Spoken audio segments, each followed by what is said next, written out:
For you to be stronger enough in relationship, you have to face those challenges sa buhay. Kasi kung hindi mo siya, parang gagawin mo siya as strength, promise malulugpo ka. Magiging bitter ka. And for me, love is pagmamahal para yung sugal. Once na pumusta ka, make sure na handa kang matalo at manalo. Pero kung pupusta ka lang because you're aiming na manalo, talo ka talaga dyan at the end of the day. Kasi paano kung hindi ka nanalo? Ano mangyayari sa'yo? Sa paglaban mo at pagpusta mo, halimbawa, nandun ka sa mindset na kung nanalo ka, thank you. Kung hindi ka manalo, then that's fine.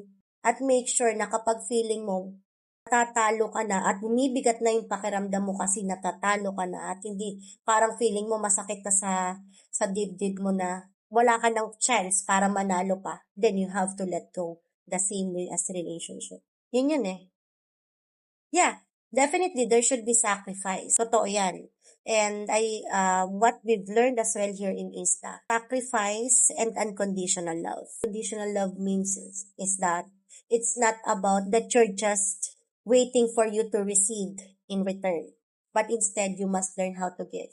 If you think that giving for you is hindi masyadong maganda sa pakiramdam mo kapag hindi ka nakakatanggap ng response sa mga tao na binibigyan mo, or let's say, hindi ka nakaka-receive ng mga bagay na gusto mong ma-receive after ng giving, then I don't think that's love. Kasi ang love, hindi mo kailangang maghintay ng kapalit para maging masaya ka. Pero it doesn't necessarily mean, sabi nga ni Father, it doesn't necessarily mean na bigay ka lang ng bigay, pero wala ka nang tinitira sa sarili mo. If sa tingin mo, habang nagbibigay ka, nauubos ka, bakit magbibigay ka pa din? You have to let go. You have to stop giving. Pero if yung pagbibigay mo ng pagmamahal sa ibang tao is nakakapagpasaya ng puso mo kahit wala kang nare-receive in return, then continue.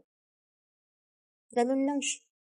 Sa relationship naman, actually, it's not just about kailangan puro sweetness. Saan mas nakakatakot yung too good to be true? Yung kala mo perfect yung tao for you. Huwag kayo nagpapaniwala sa mga ganun. Feeling mo, gusto mo itatrato kang prinsesa. Sabi nga nila, for you wanted to be a princess, make sure that you could also make your man a king. Hindi pwedeng feeling princess. Walang ganon mga girls. Yung tipong ititit ka na prinsesa, alagaan ka, susuyuin ka, walang ganon. Yung tipong kailangan lalambingin ka niya palagi, kailangan lagi kanyang kasama araw-araw, walang ganon. Exactly. Because people change no matter what. Kahit mahal na mahal nyo isa't isa, nagbabago talaga. Walang talagang masasabi mo na consistency. Yes, there is a consistency, but consistency in the terms na hindi yung palang sobrang same routine everyday. Walang ganun. Everyone change. Ang consistency na masasabi ko, it's not about the routine, but the consistency itself is that staying with each other no matter what. That's consistency for me. Akala nila kasi pag consistent, ibig sabihin, kailangan, kung ano yung nakasanayan nyo, dapat ganun, palaging ginagawa nyo everyday. Walang ganun. Aminin na natin at hindi, walang ganun.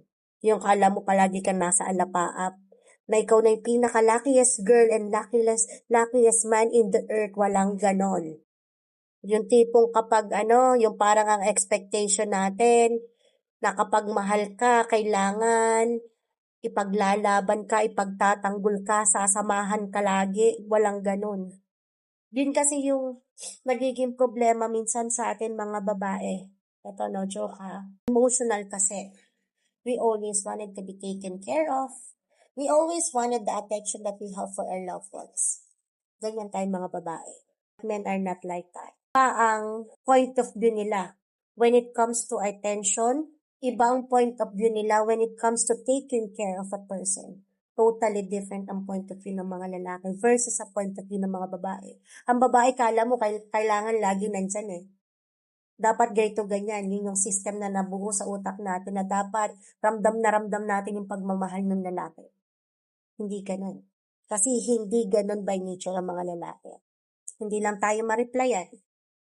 Alam niyo minsan na nakakasira ng relationship, hindi yung love eh. Hindi yung third party eh. It's the expectation that kills us. Ang problema sa atin minsan eh. Sa sobrang taas ng mo about sa love with your partner, nagkakaroon ka ng issue. And even me, minsan, I'm also guilty with those things.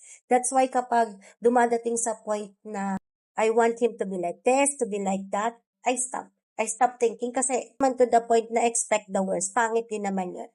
I think the best thing is that you don't need to expect at all. Ako, siguro ang point ko dyan, if that person will stay, that person will definitely stay without even you begging for him to stay or without even pleasing him to stay. Right? Kasi yung iba, the reason why they wanted their man, they wanted their women to stay with them is because gagawin nila, magpapakabait sila, magiging sweet sila, gagawin nila lahat ng pleasing sa paningin ng partner nila para lang magstay. Kailangan lagi silang maganda, yung alam mo yung ganun. Sometimes, they forget to show the true selves that they have. That's why kapag tumagal, pag nagugulad, kakagulatan na lang na, shoot, ganun pala ugali niya. Kasi nga, you always forward lagi. Your first foot forward lagi. Ang ginagawa nyo, kung ano yun lang yung maganda, yun lang yung pinapakita niya. Para hindi kayo iwan. Yun yung tinatawag na relationship na may mga people pleaser. Hindi ka iwan, dito gagawin mo. Babaguhin mo yung sarili mo. And ako, honestly, somehow, minsan, aminado ako dyan. Nagiging guilty ako sa ganyan. Pero, you know what? Yun yung pinakamahirap eh. Kasi whenever we please someone, it doesn't necessarily mean that what we do is pleasing to them. Tayo lang ang nagagawa ng thought na yan na pagka ganito akong tao, hindi na ako iiwan, mamahal niya ako ng sobra, hindi niya ako pagpapalit. Right? Then, just make the relationship at least. Kasi, the more na masyado kayong nagfo-focus sa relationship without even thinking of your own welfare or other personal stuff that you have, definitely, pagka nasira kayo sa relationship, wala na natira sa'yo, gulo na buhay.